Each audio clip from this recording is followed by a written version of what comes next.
naše građane da se više osvijeste i da paze deklaraciju proizvoda koje kupuju. Iz tog nekog aspekta kao građanin mogu se apsolutno složiti s ministrom i onaj konzervativac u meni će reći pa da, svagdje u Europi normalno je da dužnosnici države protežiraju svoje. I to u Austriji, i to u Njemačkoj, i to u Poljsku. I kao hrvatski gospodarstvenik naravno da želimo iz naših poreza protežiraju nas. Isto tako u segmentu gdje se mi bavimo, građevinskih usluga i ulaganja, drago bi nam bilo da država konstantno protežira hrvatsko, a ne strano.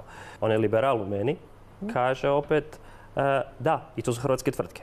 Onog trenutka kad su počele poslovati u Hrvatskoj, one su postale hrvatske tvrtke. Oni imaju DO registriran u Hrvatskoj, isto tako i Lidl, isto tako i Kaufland. To vam je isto kao ona sintagma koju sad često čujemo u nekakvoj javnoj komunikaciji, nažalost, i u našem parlamentu. Kod banaka, strane banke, hrvatske banke, pa prodali smo hrvatske banke. To su bile banke koje su bile registrirane u Hrvatskoj, nisu bile hrvatske banke. Isto tako i u ovom segmentu moramo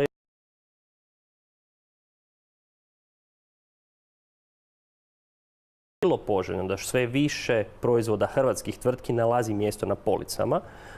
Tu postoji sigurno vrlo kompleksan sustav kako do toga doći. S jedne strane, nama mora biti jasno da mi u tom nekakvom cijelom lancu opskrbe trgovina, a pošto dolazimo iz segmenta ulaganja, to vrlo dobro vidimo, još niz preduvjeta u Hrvatskoj nemamo razvijeni. Recimo, Hrvatska nema razvijen logistički lanac. Vi ako gledate razvijeni logistički lanac u jednoj Mađarskoj sa logističkim centrima koji se nalaze po cijeloj Mađarskoj, koji su komercijalni logistički centri, u Hrvatskoj ih nemate.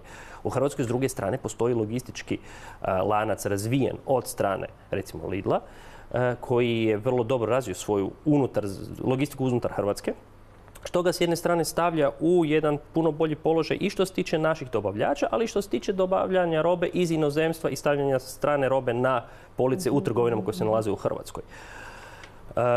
Hrvatske tvrtke u prehrambenoj industriji, kao i poljoprivredni proizvođači u Hrvatskoj zbog same fragmentiranosti, mora biti jasno da imamo puno malih proizvođača, su naravno isto tako u nekakvom težem položaju. Isto tako u nekakvom težem položaju